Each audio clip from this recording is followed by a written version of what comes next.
যশোরের বেনাপোল বাজার এলাকায় জাতীয় নাগরিক পার্টির মুখ্য সংগঠক নাসিরুদ্দিন পাটোয়ারির বহরে চোরাগোপ্তা হামলার অভিযোগ উঠেছে।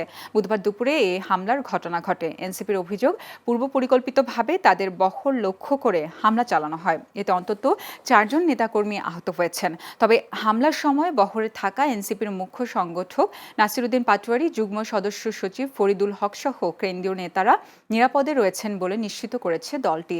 দলটির নেতারা দাবি করেন, রাজনৈতিক কর্মসূচি বানচাল এবং নেতাকর্মীদের মধ্যে ভয়ভীতি সৃষ্টির উদ্দেশ্যে হামলা চালানো হয়েছে।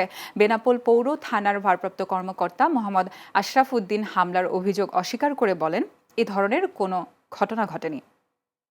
৭১-এ আমরা যুদ্ধ করেছিলাম, বাংলাদেশ স্বাধীন করেছিলাম, ৯০-এ আন্দোলন করেছিলাম, ২৪-এ আন্দোলন করেছিলাম।